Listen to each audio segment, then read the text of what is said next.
Rhett Shull's top fuzzes. Oh God. All right. Well, my top fuzz is one that I don't take out. It's the Macari's Mark One tone bender that I bought in London. That pedal's really special to me, but it was insanely expensive and it's all like new old stock stuff. So it's really kind of a collector's piece. So I leave that at home. Okay. Top fuzzes, I'll pick three. Okay. First one would be the Jex Telez Canyon Climber. Mm-hmm. That fuzz is gnarly. It's got cool graphics on it too. Oh, it's so cool. I love what Bob Ebling does over at Jex Telez. His stuff is so cool. Then honestly, the new JHS, the new fuzzes they just came out with, the Smiley and the Supreme. Mm-hmm. Of those two, I probably go with the Supreme because I love Octafuzz. Is like the Super Fuzz. Yeah, dude, it's sick. Mm-hmm. It is gnarly. It's probably going to replace the Hoof Reaper on my board. Yeah. And then honestly, man, there's this one that, hold on, I can't remember the name of it. But a subscriber to my channel, a guy named Norman Mosley, builds these fuzzes. Shout out to Norm. Uncle Norm.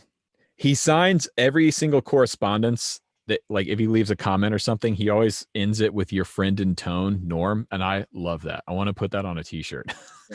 Your friend in tone. But yeah, this is a fuzz that he makes. I think it's based off an old Fuzz face. I could be wrong, but dude, this thing is sick. They're not for sale anywhere. He just sent it to me and I love it, man. It's super cool. Nice. So your friend in tone. Yes. Norm. All right, so that's fuzz. Now I want to go your favorite overdrives. Lightspeed Timmy.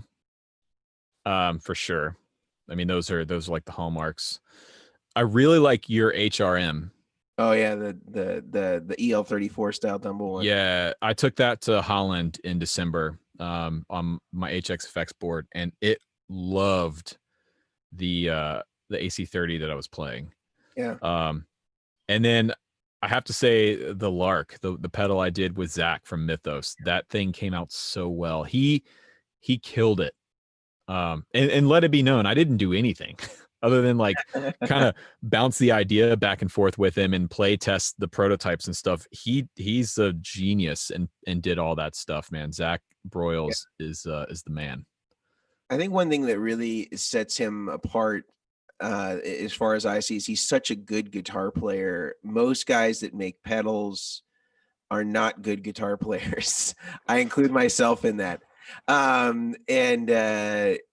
He really knows how to make stuff sound good, and I think it helps. I think it's advantageous for him to be competent and really understand how certain things are going to trigger and the type of clipping and stuff like that. And so I appreciate that about Zach. He's a good guitar player, and he has a lot of experience playing really good old gear because he worked at Carter for years. And so, I mean, he just knows a lot about old amps. He knows a lot about, I mean, he's a huge Les Paul nerd. Yeah. I kind of make fun of him a little bit for it, but yeah, he's one of those guys that he has this undying hunt for tone. I got a text message from the other day. He's like, man, I think I found the PAFs for my Les Paul. It's like, oh, well, I don't know how many different versions of pickups he's put in that guitar already, but yeah, it's just a constant search for him. Yeah. Yeah. And he also has all the relationships. Like he knows like Tom Murphy, like personally, and so he's got some capital connections. Yeah. Yeah. All right. So that's Overdrive. Let's talk about boosts. So this is going to sound like a Vertex commercial. I don't mean it to, but the first Vertex pedal I ever owned was a boost I bought years ago because I had a Klon KTR that kept failing. So I got rid of it and got one of your boosts. For me, most of the time when I'm using boost, I'm using it one of two ways, either going into an overdrive to add some more saturation or just a simple solo boost. And so most of the time I don't want a ton of character from the boost. which is why I like the Vertex boost, because it's just it just makes stuff louder. Yeah.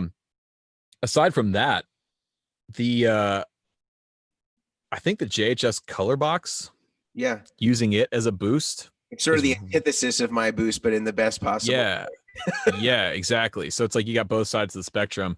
And then most recently, the Golden Boy from Oh yeah. Jackson, Yeah, that yeah. has a really good boost circuit on it. Because it's kind of like his take on a blues breaker, right? Yeah, well, the overdrive section is like a blues breaker, but the boost side, there's something going on there. Okay. And it's pretty great. Nice. Yeah, I've heard good things. Yeah. Now I did have one crap out on a live stream a couple weeks ago. So, but they were super cool, and I think it was just a relay that failed in the switching system of the pedal. Yeah. But they were super cool. Yeah. God, I felt bad, but I was like, Yeah, well, it happens. It's if you have pedals out there, nobody's gonna bat 1,000. Yeah. So Yeah. it's invariably that's gonna happen. What about in terms of modulation stuff? So we're talking like tremolo, chorus, flanger, as it's known in Sweden. Der Flanger. Yeah.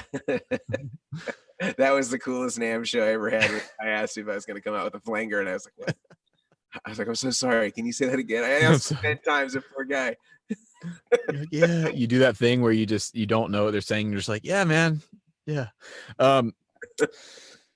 Man, I don't have a ton of experience with modulation other than tremolo. My favorite tremolo that I've used, my wife Tilly actually bought me a few years ago for my birthday, maybe 5 or 6 years ago, was the Empress Tremolo 2. Yeah, the orange one. Yeah, dude, that thing is so good. I still have it. I'll never get rid of it. It's just a really good tremolo. Aside from that, the Strymon Flint is stupid good. The tremolo and the reverb on that. And then modulation wise, the only other modulation effect I really use other than trem is occasionally I might use a chorus. And for that, I just go, I like the Jam Pedals Waterfall, like an analog chorus circuit, or just the Mobius. Yeah. Yeah. Anti-analog. Yeah. You'll learn about me. I don't have, I'm cool with just about anything as long as it sounds good. Yeah. Yeah. You certainly are not dogmatic about the analog thing. No. Yeah. What about delays? What are your favorite delays?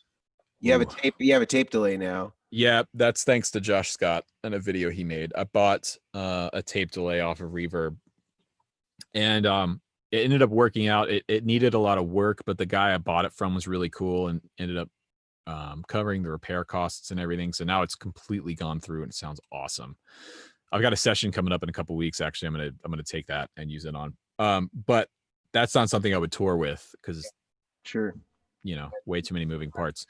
In terms of delays, though, the Timeline, that's been my standby for 6 or 7 years. I've gone through 2 of them, and they're just that's the only delay I think I would ever really need. In terms of analog delays, Zach from Mythos let me borrow the Maxon 8999. Oh yeah. I was just Eric Walls was talking about it with me earlier today. The same one. Yeah. Dude, this thing is sick. Delay. Yeah, it is. It's so good. I use this in my tone course to demonstrate like Bucket Brigade analog style delay. It just has so much character to the repeats. It's very, very cool. I'm gonna see if I can talk Zach out of this one. Just letting me keep it or buying it. I mean, but yeah, that for analog, I really like that Maxon, and just the Timeline, man, or the Volante. If you want that tape delay thing, yeah, the Volante is really good. Yeah. And I'm thinking we've covered modulation, overdrive, boost. Okay, compressors. You just done a video on compressors. Yeah, so I did the Compadre video, and the point of that video was I'm not really a compressor guy, but I think I kind of overcorrected. I used to be an always on compressor guy, and then I went against that and just swore off compressors altogether. And so just kind of the overarching theme of that video was, let me try this out and see if it's something I could get back into. And I genuinely like the compadre. And then I got the guys from Jackson Audio, they watched that video and sent me their Bloom. Yep. And that thing's real good.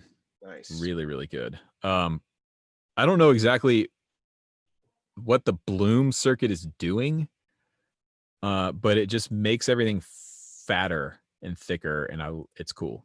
I like that. Nice. Yeah.